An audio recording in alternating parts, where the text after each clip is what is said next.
Passer de micro-entreprise à société, c'est souvent une étape qui fait très peur aux freelances. On se dit que c'est compliqué, qu'on va payer beaucoup de cotisations, et du coup, je connais des freelances qui font tout ce qu'ils peuvent pour rester en dessous du seuil de chiffre d'affaires de la micro-entreprise, et je trouve que c'est beaucoup trop dommage. Alors bon, moi j'y suis passée, vous me voyez, j'ai survécu. Je vais vous raconter comment faire pour que ça se passe bien et vous expliquer comment ça fonctionne pour moi.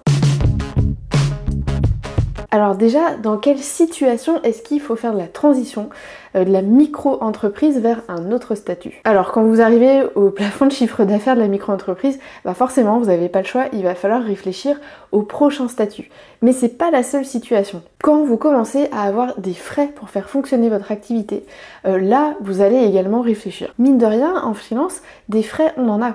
Tous les 2 ans à peu près il faut changer de téléphone, tous les 2-3 ans il va falloir un nouvel ordi, tous les mois on paye un abonnement mobile, un forfait de box. On est obligé d'avoir des outils payants. Pour moi par exemple il y a Zoom, il y a Google Drive, il y a mon outil d'envoi d'email, mais par exemple il y en a pour qui ça va être d'autres outils métiers comme la suite Adobe par exemple. Il faut payer sa mutuelle, parfois aussi son assurance responsabilité civile professionnelle, et puis parfois on est aussi amené à se déplacer, donc ça coûte de l'argent. Ça veut aussi dire qu'on aura peut-être des restos, peut-être des hôtels, pas trop en ce moment, mais dans la vie normale, ce sont des choses qui sont assez courantes. Et alors dans ce cas-là, même si la micro-entreprise, au départ, ça nous paraissait un super statut, parce que c'était facile, parce que les cotisations étaient basses, on se rend compte que finalement, c'est pas forcément idéal. Parce que tous ces frais-là, on va pas pouvoir les déduire. Donc, quand vous en êtes à ce stade, à cette réflexion, le mieux c'est vraiment de vous faire conseiller pour comprendre en fonction de votre situation, quel serait le statut le plus adapté pour vous. Alors, sous la vidéo, dans la description, je vais vous mettre un lien qui vous permettra d'être rappelé par l'équipe de l'expertcomptable.com.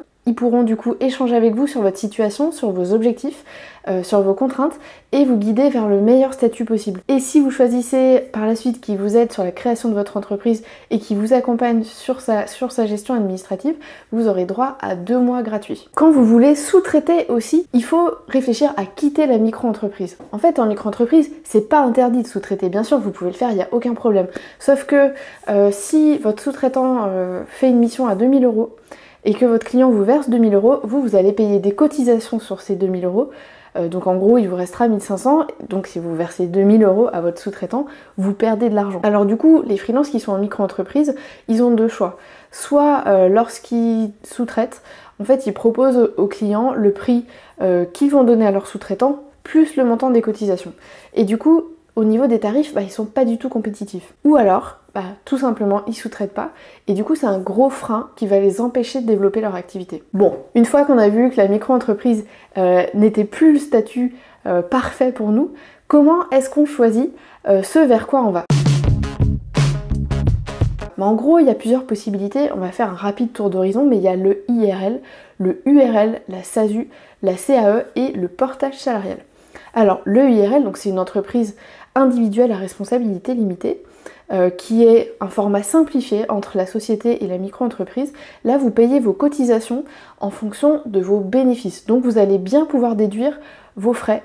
Par contre, vous ne pourrez pas, par exemple, vous associer. Alors, en EURL, qui est le statut que j'ai choisi, en gros, c'est une SARL, mais avec une seule personne, vous créez une société et puis vos cotisations seront basées sur le montant de votre rémunération. En fait, comme en SASU, qui est l'autre forme de société possible. La différence entre l'EURL et la SASU, c'est qu'on ne paye pas les mêmes cotisations et donc on n'a pas la même protection sociale. En EURL, on n'est pas très bien couvert au niveau de notre protection sociale et on paye 45% de cotisation sur notre rémunération. C'est-à-dire que quand votre EURL vous rémunère 1000 €, elle devra payer 450 € de cotisation. En SASU, vous êtes mieux couvert, vous avez même une fiche de paye. Lorsque votre société vous rémunère 1000 €, elle devra payer 70% de cotisation, donc 700 €. C'est beaucoup plus cher. Mais vous avez aussi la possibilité, et c'est intéressant de le faire en SASU, de vous verser des dividendes. Les dividendes, ça n'apporte pas de protection sociale, mais ce n'est taxé qu'à hauteur de 30%. Donc ça peut être intéressant. On a également le portage salarial et la CAE. Donc la CAE, en gros, c'est une coopérative d'entrepreneurs. C'est plutôt un statut qui est associatif. En gros, comment ça marche? Quand vous trouvez un client, c'est la société de portage ou la coopérative qui prend le relais administrativement, qui va signer un contrat avec lui, qui va le facturer et qui va encaisser le montant de la mission. Ensuite, qu'est-ce qui se passe? En fait, ils prennent leur commission, donc en général c'est entre 5 et 15%, et ce qui reste, ils vous le reversent sous forme de salaire, donc sur lequel ils vont payer les charges patronales et les charges salariales. Donc en gros, quand vous êtes sur l'un de ces statuts, vous pouvez vous dire que environ 50% de la somme hors taxe que le client paye, ça va revenir dans votre poche. Ça a plusieurs avantages, c'est que vous avez absolument aucun administratif à gérer. Vous avez des fiches de paye, donc ça peut faciliter plein de choses. Trouver un appartement, acheter une maison, tout ça c'est beaucoup plus facile quand on a une fiche de paye. Et en plus vous pouvez bénéficier de leur part d'un certain nombre de services. Ils peuvent vous aider pour être un organisme de formation certifié. Ils peuvent vous dire que vous serez payé peu importe à quelle date le client règle. Donc ça c'est intéressant. Par contre, c'est vrai que ce sont des statuts qui peuvent ajouter une certaine lourdeur dans les process et qui coûtent super cher. En gros, des statuts, il y en a plusieurs. Le statut idéal pour vous va dépendre de plein de choses, du chiffre d'affaires que vous pensez que vous allez réaliser, des frais que vous allez avoir et des souhaits que vous avez pour votre protection sociale et pour votre administratif.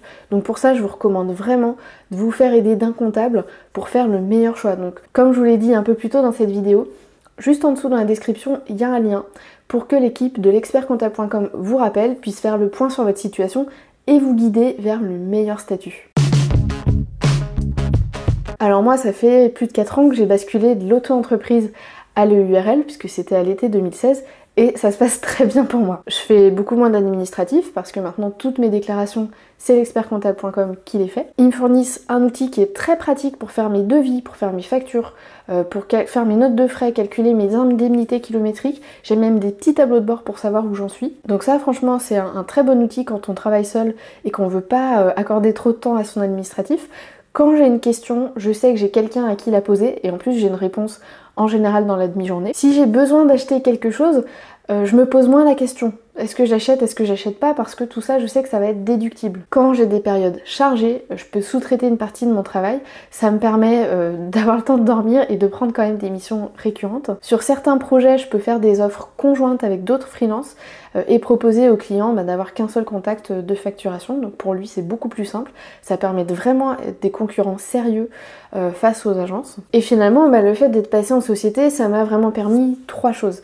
La première, c'est que je suis beaucoup plus crédible face aux clients. La deuxième, c'est que j'ai un comptable qui m'accompagne maintenant et du coup ça me permet de me sentir beaucoup plus sereine. Et la dernière, c'est que puisque je peux investir, puisque je peux sous-traiter, j'ai pu développer plus facilement mon activité et ça c'est quand même appréciable. Voilà, donc attention, la micro-entreprise, hyper pratique pour démarrer, mais très vite il faut se poser la question, est-ce que c'est toujours bien adapté à ma situation?